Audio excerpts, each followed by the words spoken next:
The Olympics are over. It was great to see both Australia and Britain do so well. Congratulations to all of our Olympians.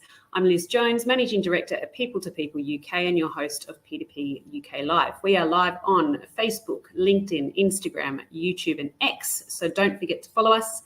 And on today's show, we're going to take a look at the stat of the week. We'll take a look at some hot jobs in the UK, Australia and New Zealand, what HR trends are shaping the talent and hiring landscape across the UK. This week, we're going to take a look back at a conversation between Queensland Managing Director Ben Wheeler and Leanne Lazarus, who broke down the top trends and priorities included in the recent release of our Q3 HR Insights and Trends report. And then we'll take a look at the social media poll results. But first, let's take a look at the stat of the week.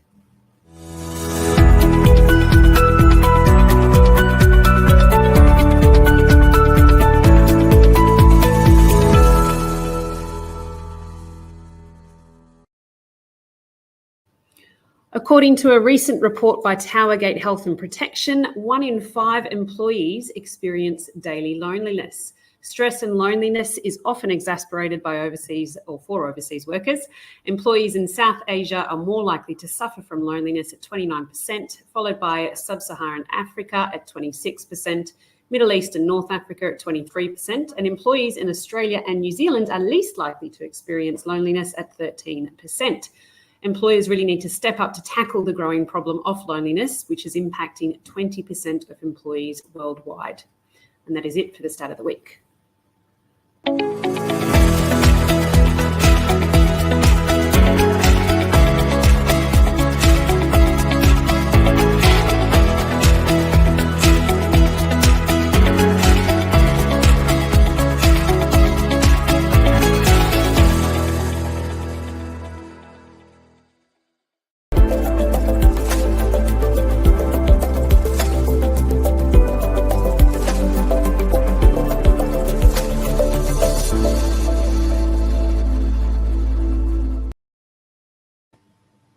It is time to take a look at some hot jobs in the UK, and we are looking for a marketing executive. This is a remote position, paying £27,000 to £30,000 annually.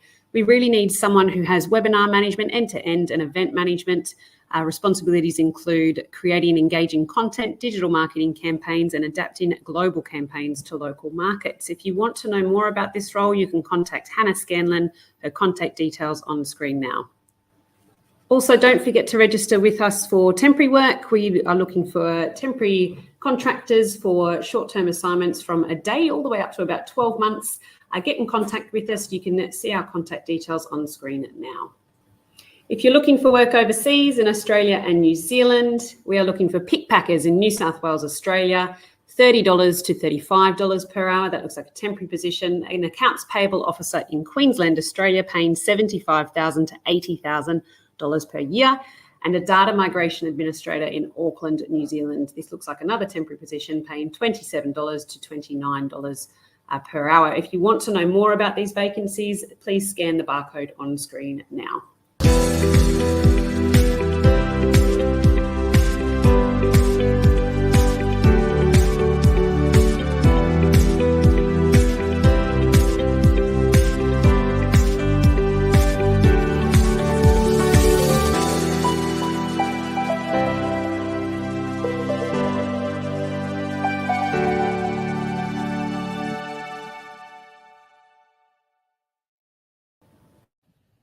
Hi, Leanne, and welcome.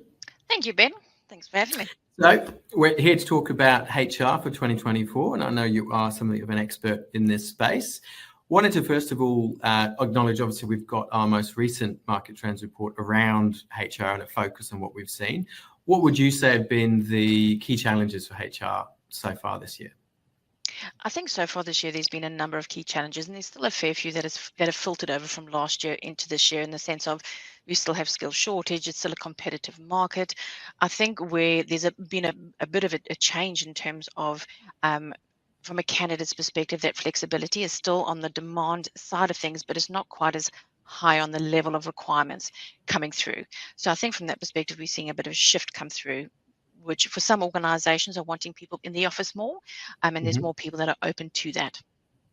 And are you seeing there is, and I see a lot in the media about this word mandate about people coming back to the office and sort of being marched in. Are you seeing that is happening with organisations?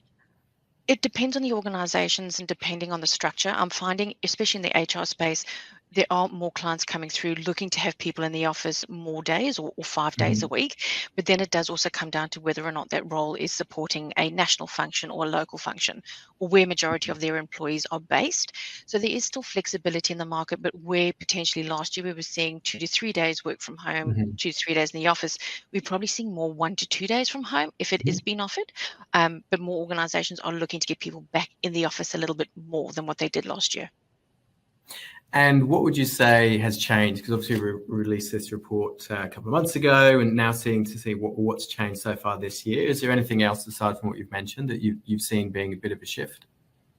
I think we've definitely seen a shift from last year where there were a number of new roles being created in the market, which this year it's a little bit different in the sense of the number of vacancies being advertised has dropped, it has slowed down.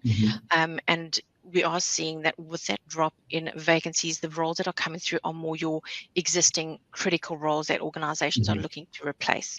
Having said that, though, we have seen an increase in applications coming through.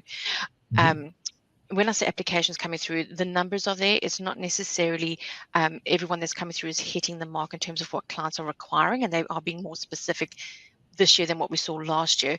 But we are also seeing an increased number of international candidates applying for roles seeking sponsorship, which is not always something that can be offered, especially if it's a short-term temp role or if it's a role that can actually be filled with local talent as well. And are there particular areas in HR that are being recruited sort of more so than others? And when you say going back to maybe sort of critical roles, what type of roles are you seeing at the moment? So what I have found in this year alone is when we look at the reasons for people moving on from roles, a fair few are coming through in the sense of there's no training, the development's not there, there's no succession planning, culture's still part of it, but that learning and development and growth is very high on the list for a lot of employees or candidates out in the market. So I have seen an increase in learning and development roles come through with legislation changes that are coming through in terms of psychosocial risks and the right to disconnect and the others that are coming through. There's more work health and safety related roles. And I'm also finding when it comes to even the generalist HR roles, the request or the requirement for ERI or experience and exposure is becoming more valid or more requested when those roles are coming through to be able to prepare and compensate for that of what they see is going to be in the future. I think that's quite telling around what might be in store for HR in the future and the landscape and what the focus is.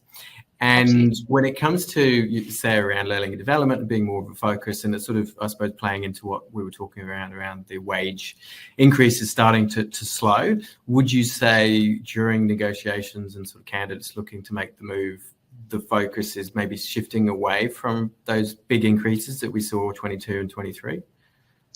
I think from a salary growth perspective, it definitely has slowed down. It hit a plateau and it's slowed a little bit. What I am finding from candidates' perspective is not purely salary based. Prior to COVID, a lot of it was around that big salary increase.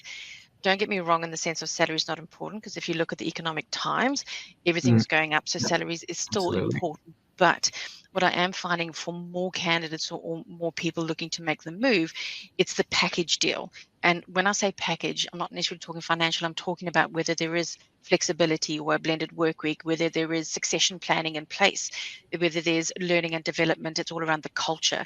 So there's a lot of different things that factor into that package, because people go into the office or work more hours than they do necessarily relax during the week. It's about having the right package for them to tick all the boxes, both professionally but personally as well. Okay, great. Well, I think there's definitely some key insights there. I know that obviously our report has got quite a lot more. What's the best way for someone to look at getting a copy of that or having a further discussion? Well, we bring out the HR mashup on a quarterly basis, but the details are listed below. So you can jump on to request a copy, or you can head to the People to People website as well to be able to register your interest for that. Great.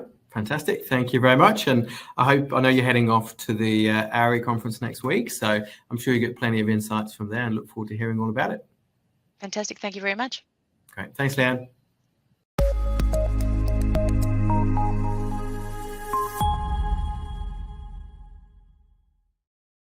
It is time to take a look at the social media poll results. So last week we had, how long have you been with your current employer? Less than a year, less than 5 years, 10 years, or 10 years or more.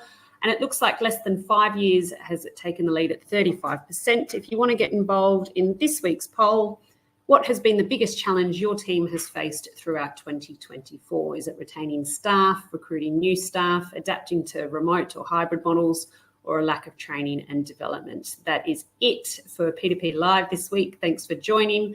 I see you all next Friday, 12:30.